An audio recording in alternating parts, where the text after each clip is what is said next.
KVGC News Times, now 7 minutes after the hour of 7 o'clock. Time for a look at the news for a Tuesday. It's the 14th day of August for 2018.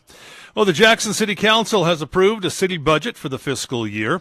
Meeting last night, the council voted unanimously to approve a budget that will detail the city's spending for the 2018-19 fiscal year.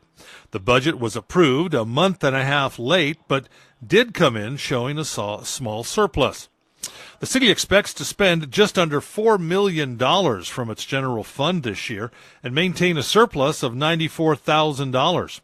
The largest single expense is the city police department, which will receive $1.7 million. The city plans to spend $800,000 on administration, $436,000 on streets, $200,000 on building and planning services, and $140,000 on parks. The city will spend $200,000 on its fire department, in addition to over $500,000 the department receives from Measure M sales tax revenue. The city's water, sewer, and pool funds, which are kept separate from the general fund, all show small deficits, but with a recently approved city rate increase for sewer services, that fund is expected to go back into balance. And the council also voted last night to award TOT monies, that's transient occupancy tax monies, to help promote tourism and economic development in the city. The Amador Council of Tourism, Main Street Merchants, and Main Street Theater Works all received a total of $13,500 to split amongst themselves. Well, the Amador CHP responded to a double fatal motorcycle versus hay truck accident on Highway 88 Friday. According to Highway Patrol, Jim Hutton of Sacramento and his passenger, Teresa Lish of Auburn, were traveling eastbound on a 2013 Harley-Davidson just east of Mormon Immigrant Trail, while at the same time, Timothy Rowe was traveling westbound in a fully loaded hay truck. CHP reports that Rowe was traveling too fast for the road as he entered a sharp curve. The bales of hay on the rear trailer began to shift, causing the trailer to overturn and lose the remaining load. The truck continued down the highway, dragging the rear trailer. Now, 4 other motorcycles and a pickup able to steer clear of the oncoming truck.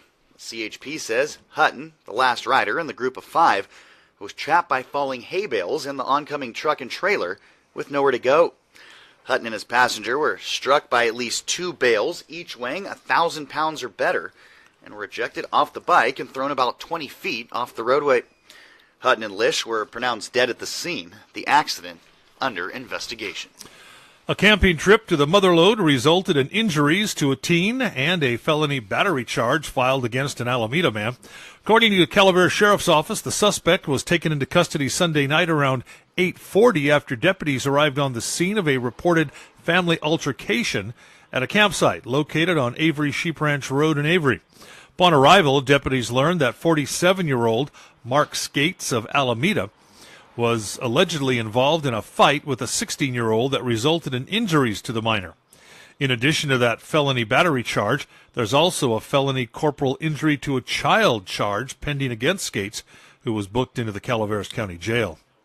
In other weekend felony arrests, following a Saturday morning traffic stop for a moving traffic infraction, Calaveras deputies arrested the driver, Ricky Daniel Cavaco II of McCallamy Hill, after it was determined that he had several outstanding Tuolumne County warrants, including theft and evading arrest.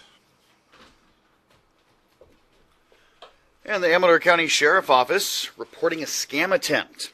Late yesterday, the office received an inquiry from a very alert resident asking if the department was accepting donations for fallen officers.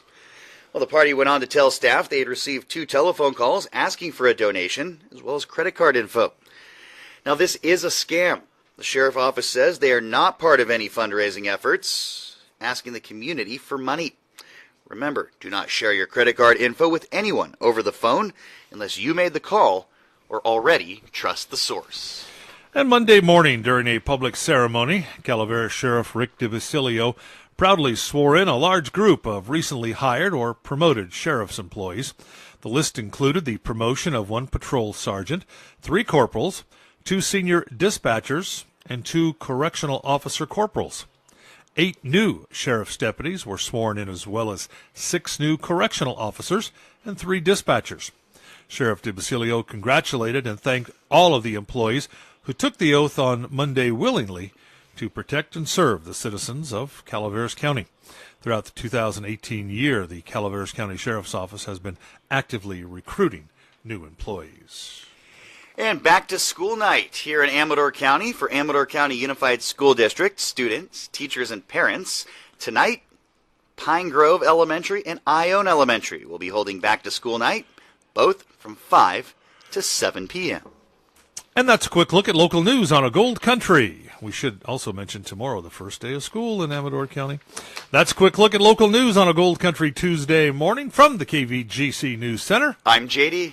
And I'm Jim Geedy reporting. Remember, for the latest news, traffic, and weather, 24 hours a day, be sure to visit our website, kvgcradio.com.